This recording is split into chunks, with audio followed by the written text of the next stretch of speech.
All right, before we get started, Mike, are you cooking anything? No, I'm not cooking anything, but well, yeah, some stuff is on, but yeah, it's good. We won't have any fires tonight. Okay, good. Can't promise it though. My smoke alarm's just so sensitive, which I guess is good, but I mean, I'll just be cooking regular, and I'll have the fan vent on, it'll still start going off.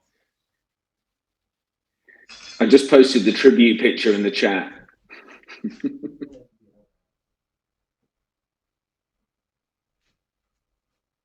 Yeah, that picture's great. Who made that? That was Michael made that one. That's awesome. Kevin, I'm going to post a link to the room in your chat as well. Okay.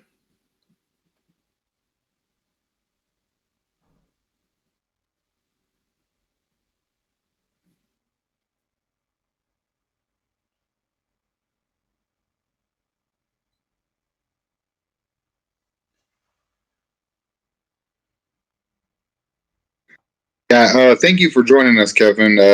We've seen you enough times on the Unite DeFi and within the BUSD Buffet chat, so we're honored to say the least. It's a pleasure to do stuff like this. It's great. No, yeah, we really appreciate it.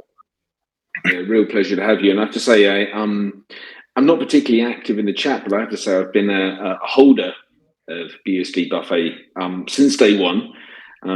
So yeah, I think you guys are doing a great thing. Appreciate that. Thank you. Yeah, your volume's been awesome too. Your kitchen's really doing a great job with that. Yeah, it's been nice having that the B app and the B kit both running, especially right now with B just going all over the place. Yeah, it really is. I'm hoping it can. Hopefully, it starts to go up a little bit closer to our launch. Yeah, it would be nice. Yeah, we're launching at the end of the month and kind of in the community building phase right now. Oh yeah, I remember those days. Doesn't it seem like it was so long ago? Yeah. Honestly, it's been 2 months, but that 2 months feels more like 2 years at this point.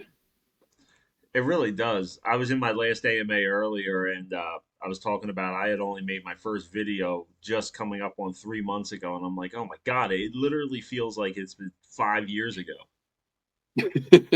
Yes. Everything in crypto just moves so fast. Pretty sure I've aged at least 3 years in the past 2 months. Yeah, yeah. You probably been keeping some late hours, and you have a now. Do you work from home or are you outside in the office? I work Monday through Friday at an office, but the fortunate thing for me is I'm an IT manager.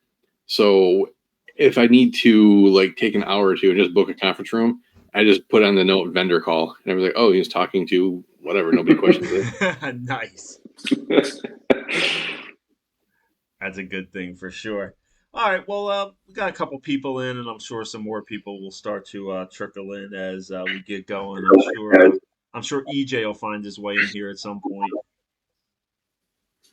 Hey, Mike, are you recording just for people that may catch this on the European time or Pacific? Yes, I am recording it, and it's live streaming right now. Let me just confirm that.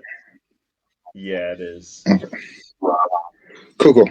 Thanks, man. Cool. All right, sounds good. All right, well, we might as well get started. Thank you guys for joining us today in Wanker Token chat. We have BUSD Buffet visiting us today, and we're going to go over some things from both projects. And thank you so much for coming into our group. Yeah, absolutely. I enjoy reaching out to other communities.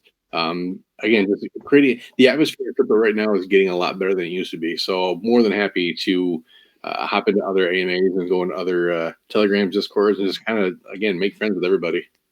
That's good. I mean, that's just such a far cry difference from the way BUSC has really even just crypto in general has operated in the past. For some of you guys who have been in crypto for a number of years, you guys probably have known that, most projects kind of seem to have been out for themselves. I think what everybody's kind of doing, reaching out to each other and making friendships, is really going a long way to, validate all these, new projects, and also, just pay it forward for the people who have helped you, when you were getting ready to launch too. Yeah, absolutely. It's let's say leading into to Wanchor.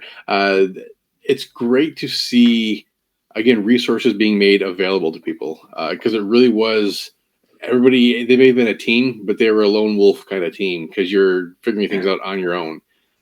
You didn't really have anywhere to go to ask questions. Like you figured it out, and you either overcame the obstacles, or it buried you. Exactly. Yeah, so that's definitely a good thing, and that's what we're trying to do over at Wanker.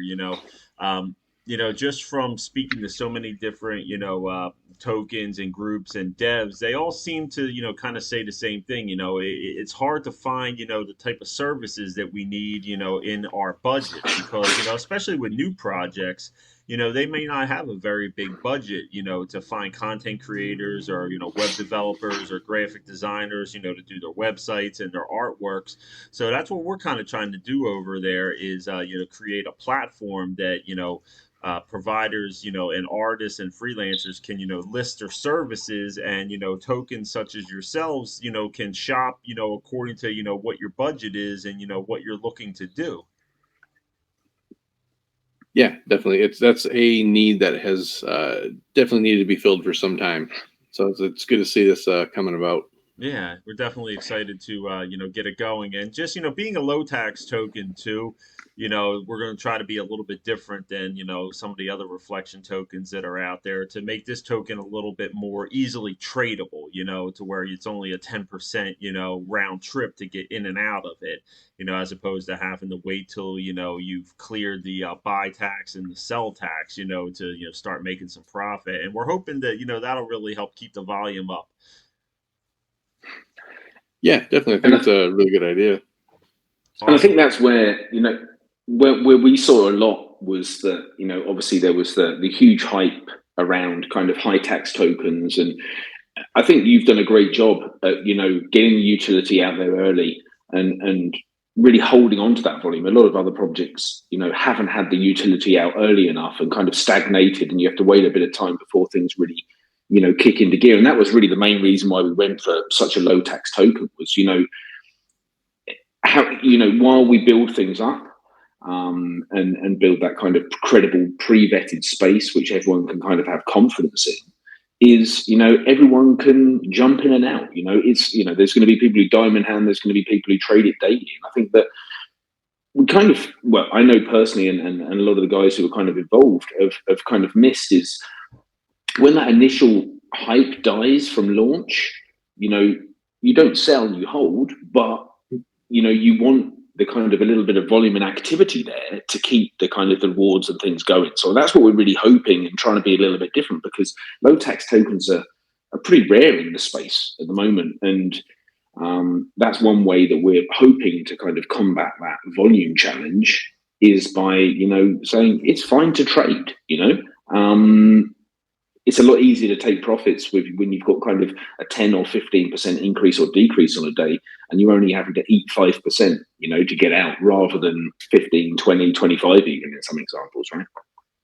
Yeah, that's and to that point, like you're saying, the taxes have been steadily increasing amongst projects. Which, again, if you've got a use case for those taxes, that's one thing. If it's supporting the ecosystem you've created, then it makes sense. But for a time there, it was people trying to outdo each other with how much percentage they can give to the BUSD rewards. And that was kind of the entire point of some of these projects that we saw. So it's good to see you taking that approach where you don't need a massive tax to support what you're doing, because, again, the service itself is going to be your main driver. So that's good. It's a good move. Yeah, completely. And I think this is... Go ahead. Sorry, Mike, go on. No, you're good. You're good. Go. No. I was just going to say, because I think the one thing which, beyond kind of the pink sale pump and dumps, there's been a lot more credible projects come out, right? Actually, in the sphere of people who I see you on, and Unite DeFi and other projects of similar transparency, integrity in the devs and the projects, that are going to be sustainable over time, is that there's a way to work the crowd to get the initial hype and to get the initial volume, but beyond that hype. That's why I say I'm looking at, some of the projects where, exactly as you said, you've got tokens that are 25, 28% taxed. Beyond that initial pump, people looking in are going to be like, I've got to flip this 50%, with, the hype's dead, and their utility's 9 months out. Nobody's going to get in that period because you're just not going to flip it for 50%. It's just not physically going to happen because, the crowd isn't there the same as they are on launch day, right? It's crazy. Yeah, and Kevin, you did a good thing to where, you had your utilities really just ready to go right at launch, didn't you? Yeah, actually, the kit, the kitchen there, that was actually we deployed that contract almost a week before our pre-sale. We took some of our private sale funds to fund that initially, and so the B kit was doing its buys even before we had the pre-sale. Yeah, that's great. So then you could just start distributing the rewards to people, right away. Yep. And that's what keeps interest in projects for sure. Because, like Steve said, we all know that you have the big pump on pink sale, and then the drop off, and then the slow decline until things kind of start moving again. Now, did you go the pink sale route? Tell me about your launch. How did your launch go? Was it pretty eventful or is it pretty boring? It was, and we are very proud of this. It was the most boring launch that we've ever experienced. But that's exactly what we wanted. Anybody who was there for it, we, for days ahead of time, laid out an exact timeline to the minute of when we would be doing things and when you could expect things to happen, like when we would finalize, when we were going to open it up to the public portion of the pre-sale, because we were whitelist. But everything went exactly as planned. There were no surprises. We finalized. It went to PCS. People started buying, and you can see that in the first bit of the chart there. There was no giant green candle going up. Again, part of that too, though, was in our community prior to the pre-sale was letting people know that the nature of BSD launches is there's a giant pump at the beginning, and people will buy at the height of that green candle and then get wrecked. Yeah. And so we're like, we want people to invest, but if you're not comfortable like taking that risk right away, don't. Like if you don't want to buy for a day or two, that's your call. Like by all means, do that. Be safe about it. Again, our whole point, like our whole objective, is to make people money in the long run. And so that's part of it is educating your investors ahead of time and make sure that they're doing things that's in their best interest, and not just aping into something and creating that overhype. Now you've had a pretty good floor though, with your pre-sale and private sale, right? Like a lot of your guys have held on, right? Yeah, actually, quite a few of them. That goes back to like if you look at the staking pool that we have I think 310 trillion tokens that are staked. Wow, and it's massive. Jesus, that's amazing. That is massive. Yeah, our circulating supply right now is 668 trillion. And basically, half of that is staked. But yeah, that's like I said, that's part of the process we went through for our launch was we vetted the whitelist. We made sure the private sale holders were, for the most part, people we knew personally. And so we knew that they were going to be long-term holders. So that LP that they injected during the private and pre-sale was going to be there. And it wasn't going to get dumped. Man, that's so funny. I feel like I'm talking to our team with that because Steve, that's exactly what we tried to do, wasn't it? Exactly, and I think that through projects like your own and others and communities we've been in, really, this is a token that's been created by the people for the people, and to kind of give 1,000,000% transparency and do all the things right that so many have done wrong. Right. And I think that's really what we're trying to stand behind. Beyond the utility, it's also about, the community and the people within it. And I think that's where now, if we look back at at the initial private sale, it was, people we know and, and have been involved in other projects like yours, like others, that, aren't just going to take a quick, 1x and dump it 20 seconds after it launches. They're people who are going to hold on to it. They're going to be there to support. They know that there's longevity in the project. They're not just going to run away. So we did that really, heavily with the private sale. Everyone was, we know and have known for some time that they're legit and they're going to be there to support. And also with the pre-sale, let's say, that we're going through at the moment, and we've got through quite a lot of spots, but we've still got some left. Is the community at the moment, we're just under 300. So everybody who's in here is pretty much friends and family or friend of a friend. So we're hoping that we're not discouraging people from selling. It's healthy to take profits, and actually we encourage to take profits, because we don't want to just everybody to hold and there'd be no activity at all. But take some profits, keep it healthy. But through our private and pre-sale, we're 100% confident that we've got the right people in there to give the price floor for a stable project. And as we grow this up now, we've been at around 250 to 300 members for the last kind of 2 or 3 days, and now it's about okay, how do we actually drive this up a little bit more and get to a much bigger, more active community in the run up for the next 2 to 3 weeks in preparation for launch. And I'm just trying to rack my brains how many people you had in your Telegram around launch time. I'm trying to remember who it was. Our Telegram was only around, I want to say 12 to 1300. But it was just over 1,000. Yeah, Discord we had, I think, almost 6,000. 6,000, really? Yeah, we've still got about 5,500 in our Discord, and our Telegram's up to like 2,200. But we operate primarily out of Discord. We just like the way the organization of Discord better than Telegram. Yeah, I think eventually that'll be a good move, that could sooner rather than later to kind of steer towards Discord rather than Telegram. These voice calls are not as good, especially with the video on Telegram, and it just seems like there's less scammers and less issues. Has that been what you've noticed as well? Yeah, and just it's personal anecdote, but yeah, Discord really, it feels like there are less attempts to scam. I mean, they still exist. They're a little easier to spot, though. Yeah, and we've got one set up. We haven't really been pushing it yet. We've got one set up, right, but we haven't really been pushing it, and we really should. I think that's the next move. Gotcha. So what kind of techniques did you use to grow the group once you kind of got past your first like 200, 300, 400 members? What kind of things did you do to grow your group, Kevin? We had a lot of contests.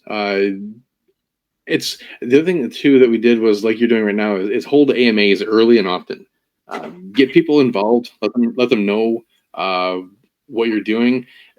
The other benefit that we had of having AMAs early is we took input, because, like I said, we started our project because we were investors and we saw a problem that we thought we could solve. And so we wanted to listen to other investors. And quite a few of the things that we have implemented came from suggestions during those AMAs. And some, like, we have like the reserve B&B in our B kit. That thing has come in handy. And that was a suggestion from a community member during an AMA. So it's kind of, again, giving people a chance to get to know you, get to know the project intimately, and again, let them know that they're part of it. They're not just some anonymous person throwing money at you. They're part of your growth and part of your project. So it's what you're doing right now is great. That's cool. That's good. Well, I'm going to give you guys a chance, for our respective communities that may not be familiar with each other. Obviously, more people are going to know about you. I see EJ slinking in. What's up, EJ? I always mess with him now. Every time hey. So, Steve. How's it going, EJ?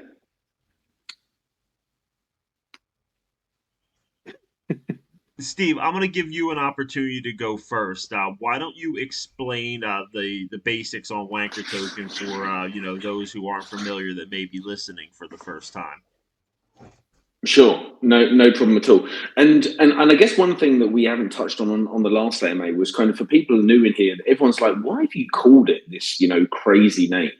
And it kind of, if you haven't seen the website, there's a little bit of a kind of a story of origin. I'm just popping it in the chat there of why, how we got to where we are today, and I think, as I mentioned just at the beginning, it was about, by the people, for the people. And this was, a group that was initially brought together by 2 or 3 different people and has grown to a group that is kind of around 40 to 50 people.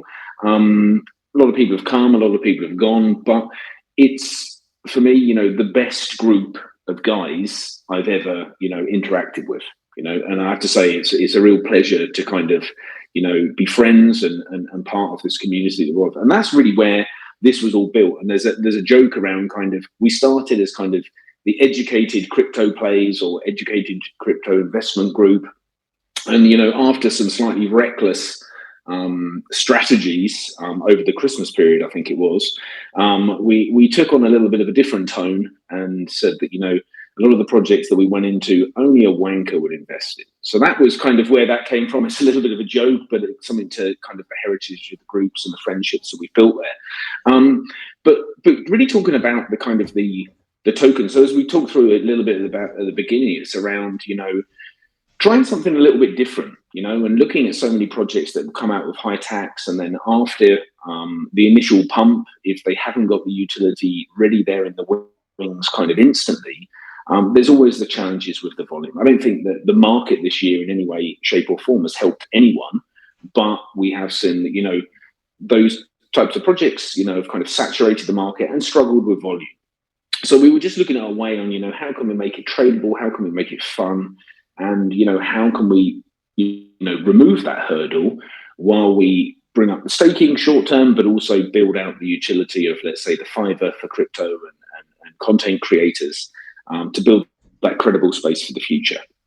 We're launching differently. So rather than going the standard pre-sale route on Pink Sale, which we could have done, I think many of us have had not so great experiences with Pink Sale over the last at least 3 to 6 months. So we said, well, do we have to have that burden, of having to give away a certain percentage of the tokens that we then have to, try and buy back as soon as possible so they don't get dumped on the chart?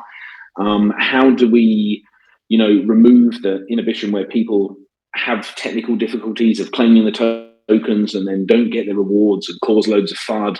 And so we said, we don't have to do this. So how about we go the route that we were saying earlier on, where we select and handpick, trusted friends, and people in the communities and partners to get into the private sale and hold down the floor. How can we have a more community-led and pre-sale where, community members who have joined us, and we've got some awesome guys who've come and joined us who I haven't known in the past, and I'm extremely happy that they've been able to win a pre-sale spot and be part of this. A big shout out to Mo. You've been doing an amazing job, and we appreciate you massively. And then, launch this almost like what I call the stealth on steroids. So all of the technical challenges that people have, or you see a lot of people have when launching projects, are out of the way. We can launch the token whenever we want. All of the airdrops are out of the way. Everything's primed, ready to go, and we can build all of the kind of the momentum and community drive around a very, very clear time point. So it's a very intentional, different launch than others have done in the past. But we thought that would be, a good test and something that we believe hopefully will be a role model for the future on launching on the BSC. So not having to go that pre-sale on Pink Sale or another launch pad that kind of has all those challenges where some people airdrop private sale tokens and then realize they can't actually, close the pool. So many different things. They make rookie mistakes that we don't want any of that. We want a super quiet launch, the same as what you had. And like I say, we're looking to build the community out, get things out as soon as possible, build ahead of time, and, make this a fun project to be in and something that stands the test of time. Now, Kevin, you're going to be working with a lot of new tokens as well this upcoming year, right? With your incubation program. Yeah, we've got a few lined up. But yeah, our plan is to take people who are attempting to start a project and walk them through the entire process. Uh, Again, from idea refinement all the way through to post launch activities. Just try to navigate, so like I say, some of the speed bumps and hurdles that you come across when you launch on BSC. Now, let me ask you: are you going to actually be a launch pad as well? No, we for the launch pad we partnered up with Apollo, and they're going to be the official launch pad of our token incubation program. Really? That's yeah. I'm hearing great Awesome. things about Apollo. Yeah, yeah, I'm really a fan of what they're doing. Well, why don't you explain a little bit? I know there's so much to BUSD buffet, but for some of the people in Wanker that may not be familiar with your project, why don't you give everybody a little synopsis of what BUSD buffet is all about? Yeah, sure. The quick summary, and even the quick one's going to seem like I'm rambling on, but essentially what we're looking to do is solve the problem of low volume affecting rewards. So the way we do that is we have a 20% tax, 10% is BUSD, 2% to liquidity, and 8% goes to what we call our kitchen. Uh, Kitchen is a separate series of contracts, and what those contracts do is regularly buy other projects' tokens. Uh, so we do that throughout the week. Once a week for the kitchen on Fridays, we will sell 20% of those tokens, use that to buy back our own token, and then burn it. And that happens every Friday. So we create some volume. We are improving our LP ratio.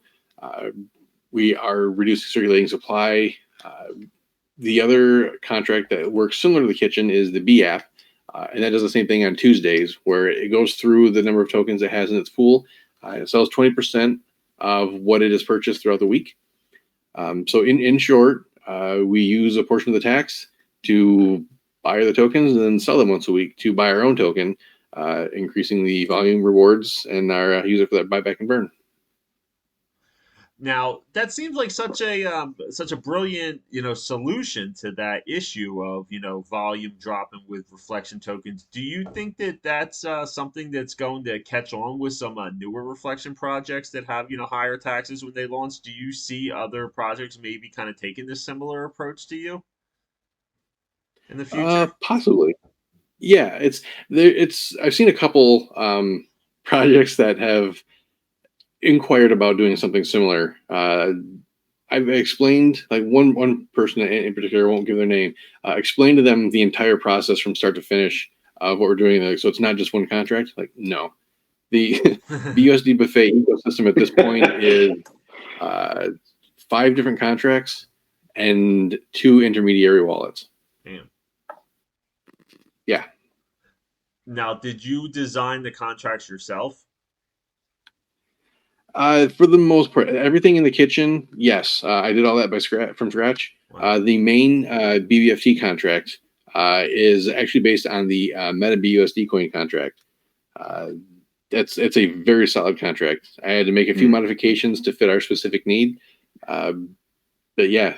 So the utilities that we have running, those are all homemade, and then we use Meta BUSD coins contract for our main BBFT contract. It's exciting.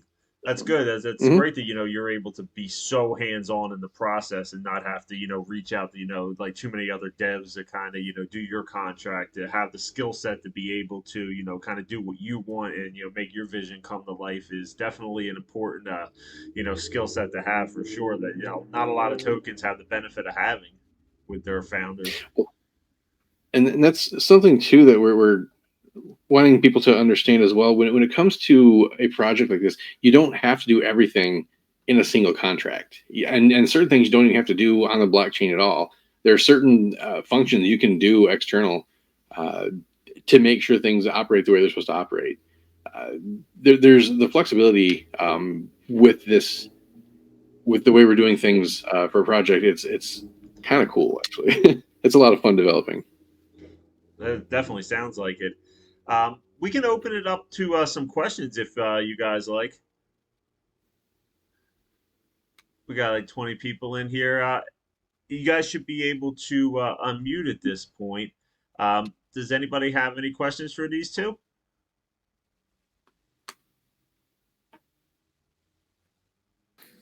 Yeah, I have a question. Oh, surprise.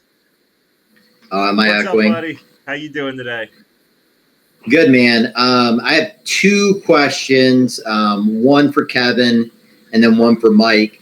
The one for Kevin, I saw some reports from newspaper articles that were in New York City that your face was on some displays out there.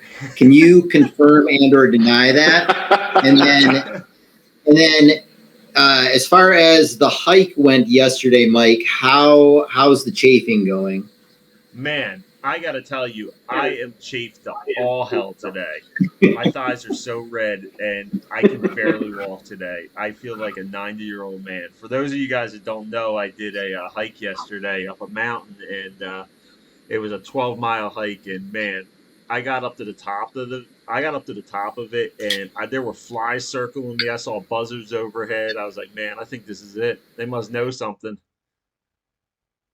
But I powered through, and I didn't fall this time. I didn't need stitches or anything, so I am on the recovery for sure. But it was a rough one. But I want to hear about Kevin's face. So let's hear. Is there any truth to that?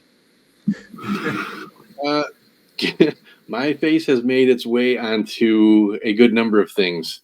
There are a couple of different communities who have taken liberties with my likeness,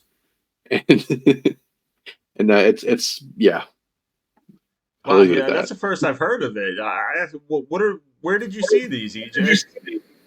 No, I've gotten text messages, and there's been some pretty good photos in multiple compromising situations of his forehead that I'm just going to hold back, just depending on a situation, because as everybody hopefully knows, with all of our teams already, we all work in try to work in unity and work in sync as much as possible. And so Kevin's one of those guys that, there's usually not a day that goes by that I don't talk to one of you guys, whether it's Mike or Steve or Kevin or any of you. But we're excited for all the stuff that's coming up. We'll be with those guys on Friday. And, EverReflect has some massive things planned with Buffet, some massive things planned with Wanchor.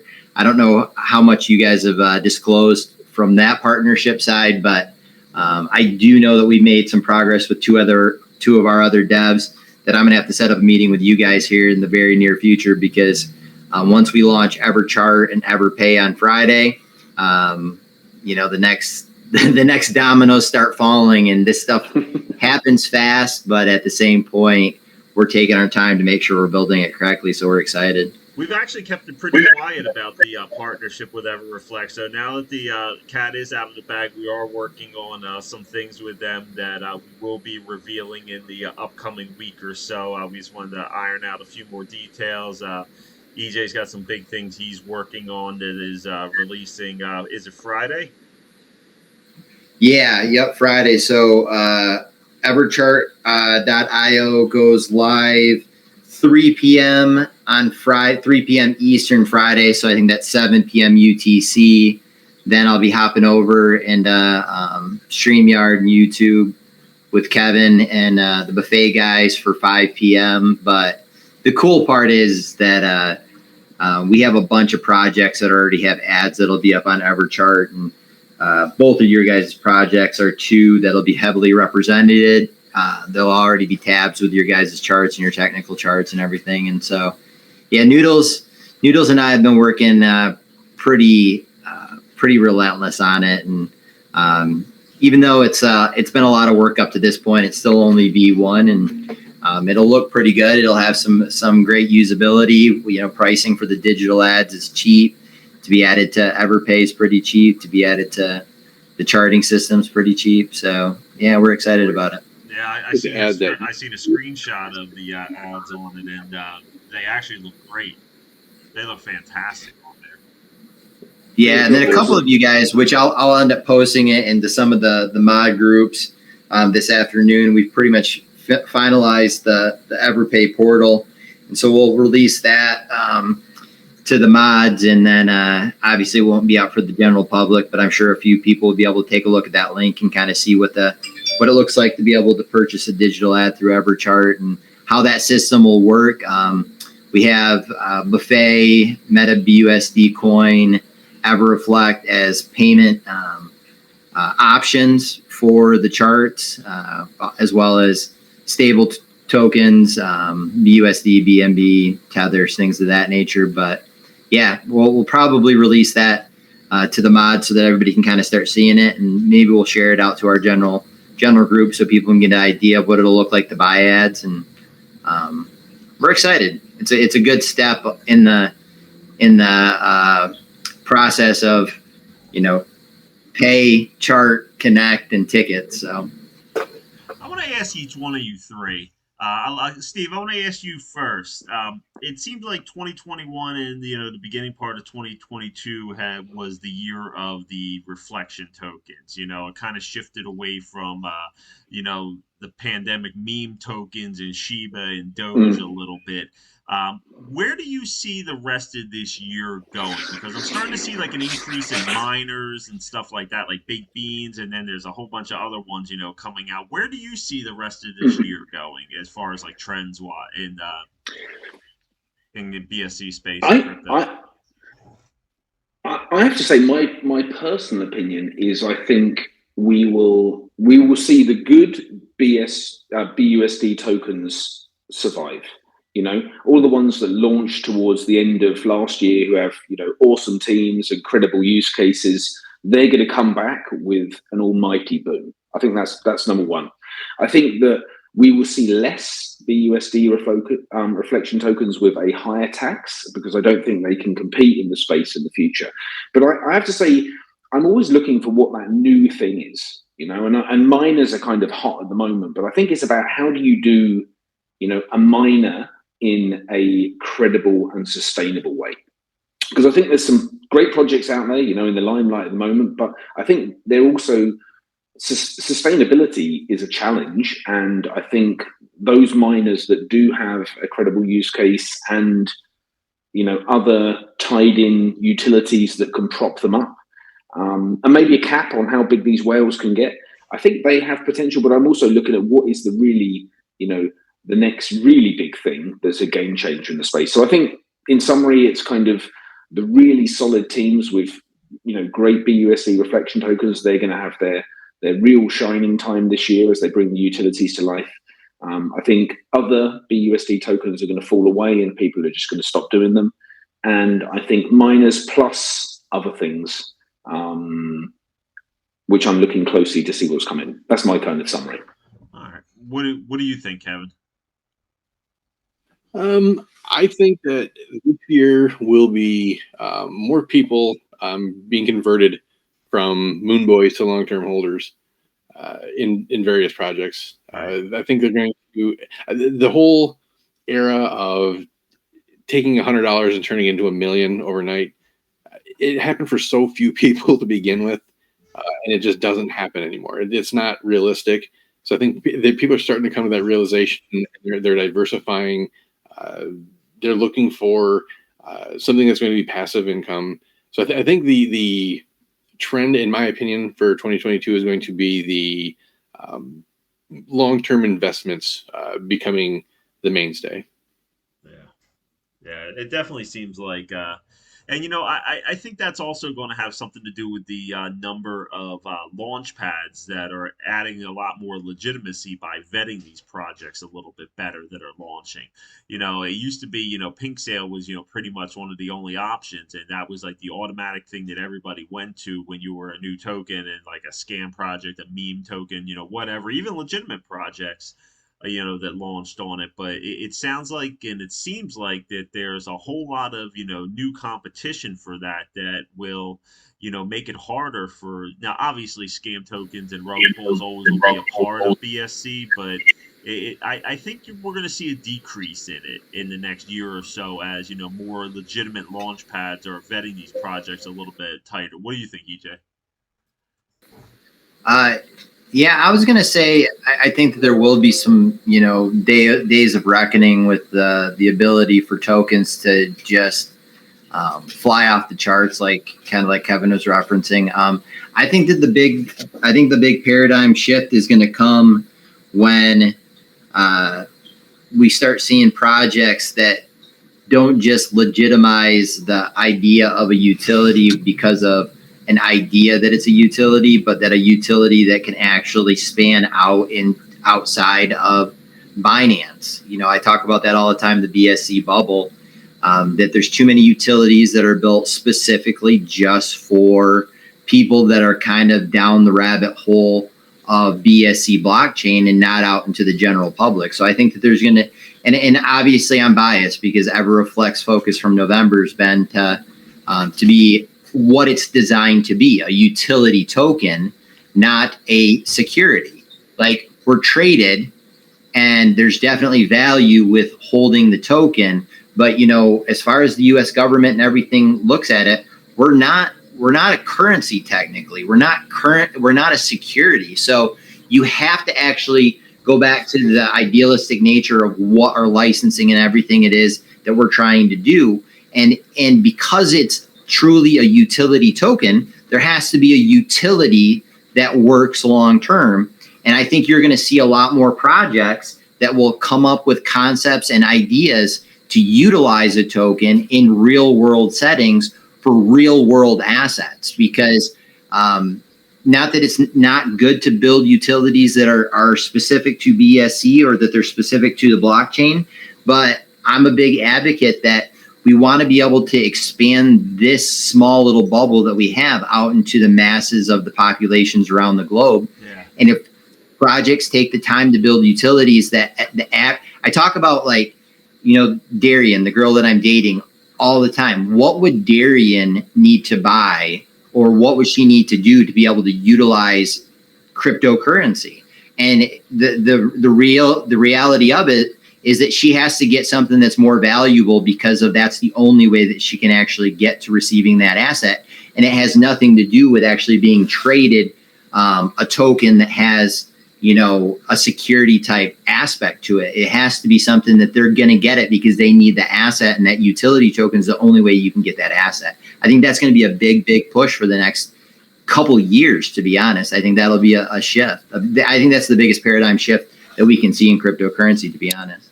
Now that kind of leads me into, I'm going to ask you guys each one more question so we don't run this too late. I'm sure everybody wants to go eat some dinner. Well, not everybody, I guess, is on Eastern time, but I know a lot of you guys are, and I know it's late for Steve. It's getting late. But I want to ask you guys, I like to compare crypto to the internet, into where, for the first, few years, people knew about it, certain people, used it, but it wasn't necessarily available or widespread to the whole, world. And then once smartphones came out, specifically social media platforms like MySpace and Facebook, and then, kind of Instagram, then a little bit after, I like to think of that as kind of like the catalyst to what really made the internet, worldwide, just global, to where everybody had to get into it, or else they kind of felt like they were losing out. What do you think that moment or that catalyst will be with crypto to make that really worldwide, widespread, that I can't miss out on this? What do you think, Steve?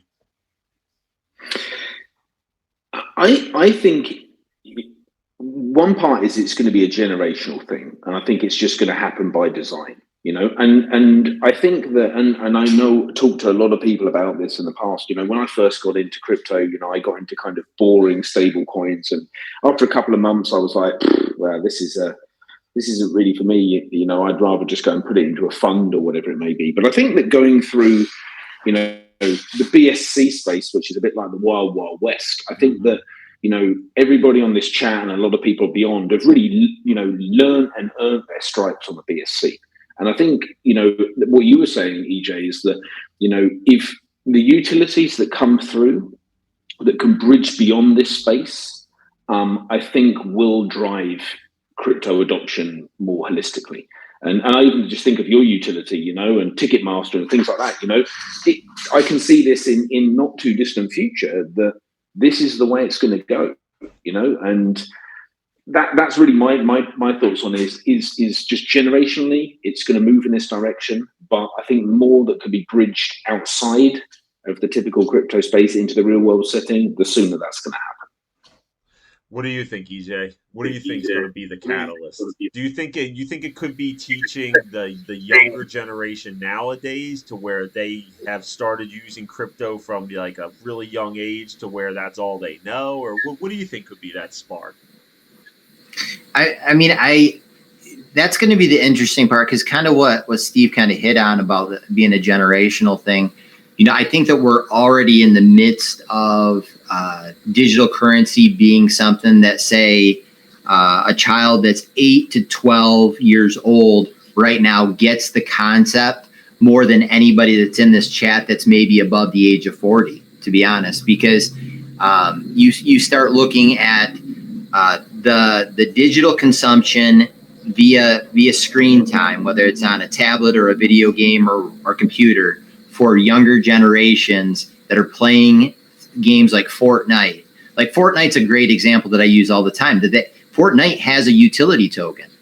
I mean, it's not necessarily traded on the blockchain, but you have to buy the whatever the bucks are and convert it basically from a debit card into Fortnite currency, so that those kids can buy skins and they can buy weapons, and then they can play Fortnite, and then they can get them stolen by a 30-year-old man that's probably in his mom's basement taking weapons from a 12-year-old. But like that right there just proves the point that like kids already get the idea of digital currency.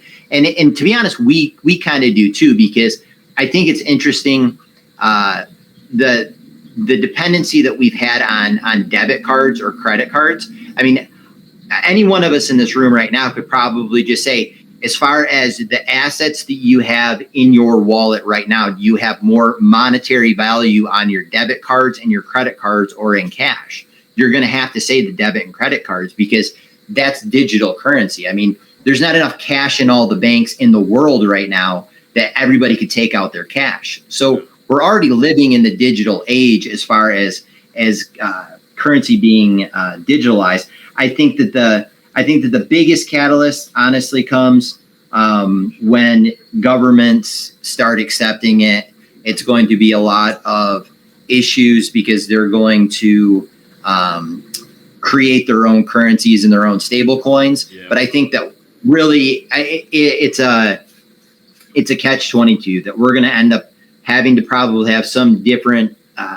That's why I'm glad that we got started now, because we're getting grandfathered in, hopefully. But in all reality, it's going to be a catch-22 in the sense that there'll have to be regulation. There'll probably have to be more taxes and different whatever. There's going to be different policies that are going to be set in place by world governments to be able to monetize the use of utility tokens and cryptocurrencies. But I think that once that happens, it opens up the validation to a lot of other people that, okay, well, if governments are starting to take and accept stablecoin cryptocurrencies and they're making their own, then maybe some of these other ones can actually be. And to be honest, I think that going back to utilities, kind of like all of us hammer home, if there's something that you have to, if you need to have a token to be able to receive something of value that you want, and it doesn't necessarily have to be, a ticket to a concert. It could be a video. It could be a program. It could be streaming something. It could be an experience. It could be travel. It could be purchasing a pet. Who knows what it'll turn into? But when people have to actually use a utility token to be able to get what they want, I mean, it's so simple.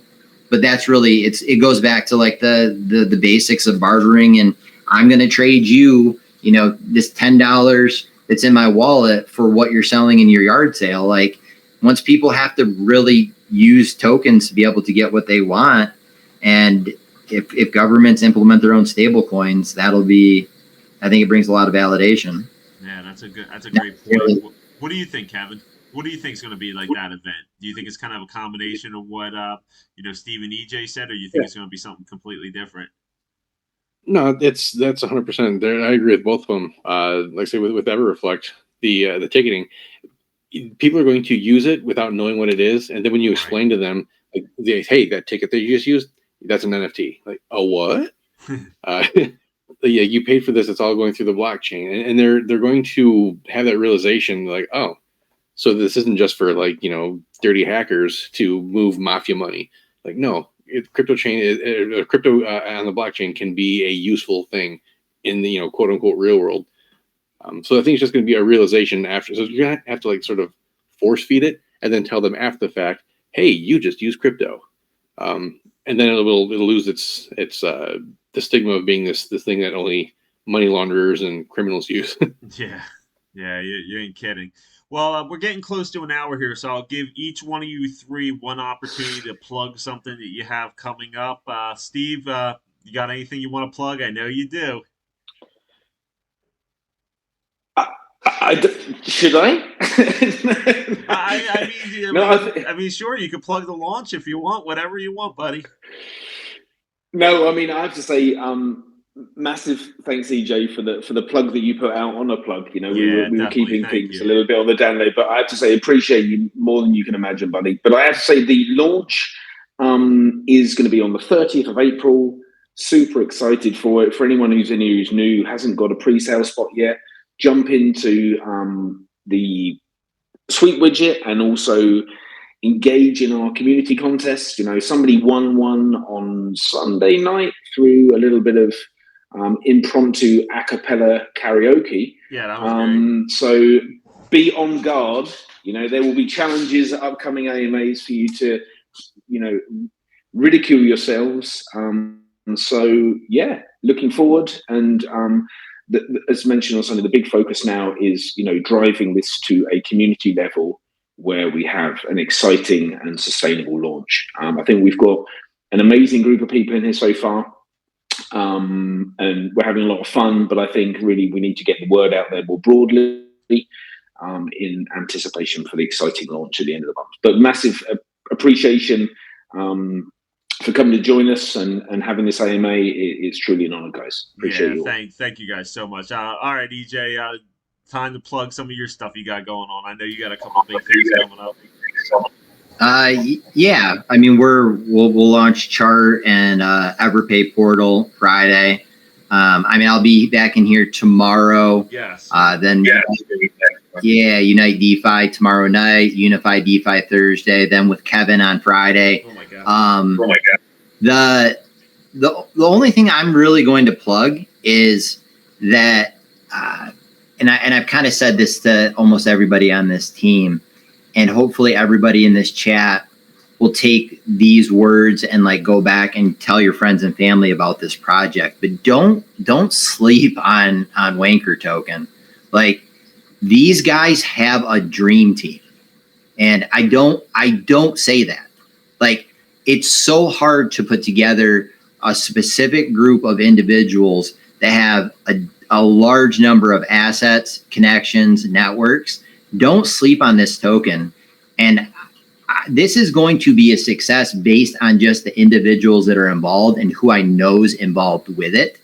And with that being said, the only issue that these guys literally are going to have is that they're going to have too many ideas, and they're not going to be able to implement them as fast as they probably all want to be able to implement them. But everybody should be buying this token. Everybody should be there on the 30th to support this project. The support behind this team is bigger than what we had at EverReflect. And we had a great launch, and we've had some great sustainability, and we're going to build some kick-ass utilities. But do not sleep on Wanchor. This is going to be a massive project. Thank you, man. Thank you so much for those kind words. And you're right, man. The ideas just keep churning out. I mean, it's crazy if you saw in the chats, like some of the ideas we're coming up with every single night. It's like, oh, we're going to do this, too, and let's this. So, yeah, you definitely got to focus on, getting the token launch first. But definitely we have some exciting things, coming up for sure. What about you, Kevin? Anything going on that you want to plug? Yeah, Friday we're doing our live stream of the distribution event. It's the third one that we're doing. We have a special guest every week. We had Metacaptain on there the first one, and then APEC from Dive Wallet, and EJS. He'll be there Friday. The B-tip, we've got applications for that. We're going to start working on some of those projects, getting those pushed through.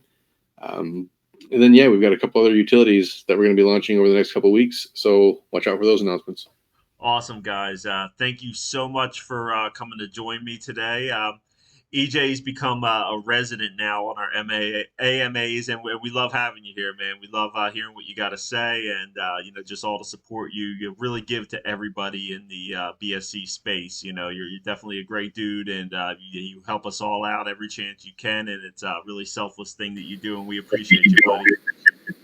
So do you guys, though, and so do you, especially Mike. I mean, I texted to you last night. Like you're everywhere doing everything. I think it's the best possible thing for the Dirty Mike brand. But you put in a ton of work, and it's noticed by a lot. So thank you. It's crazy, man. Like I was just saying before you came in, that it's been like 3 months since I made my first video, and it just literally seems like years ago because it's just all the people I've met and all the things that I've done. Now I got a token coming out at the end of the month. I mean, it's just been a whirlwind. But that's crypto, right? But no, massively appreciate EJ. I have to say, I think on every AMA we've had so far, I've seen you lurking in the shadows. I'm just waiting for you to drop me the crippling question that derails me. So I'm just waiting for it silently. Nah, going back to whenever we met Steve, October, November, I've always been Steve. I'm like Steve's number one fan. Like he was one of those guys that when in our first AMAs, it was truly an honor to have him in there asking me questions. It's funny how roles have reversed, but the respect and the honor, like I said, I have for these gentlemen, him especially, nothing has changed. We're the same people we were back in October and November. And I know that these guys, and myself included, we're workaholics. So you're in good hands if everybody is. Definitely all workaholics. That's for true. Anybody else have any questions or comments or anything before we wrap this up? I saw a couple people kind of came in at the end there. Anybody have any questions? How's it going, guys? Hey, Johnny. I got it. Is this recorded? That I can view the... Yes, it is being recorded, and it will be in YouTube and in all the different chat rooms for the various groups. So, yep, it's being recorded for sure. It was a good one, so definitely you want to listen to it for sure. Yes, awesome. I fell asleep on the couch and I just woke up and... That's all right. We keep late hours in crypto, so it's okay to get a little nap during the day. No, it's 6 o'clock here. I mean, it's not late. It's not late. It's just I tried watching some TV and I passed out. It doesn't, man. That happens. Yep. You doing well? Everything good? Everything's awesome. Awesome. Do you have any questions for anybody up here? No. I just was wondering that if it was recorded so I could watch it later on, Sounds good. Yep. I'll be posting it in a little bit. Keep an eye out for sure. All right. Thank you. All right. God bless. Any other questions, guys?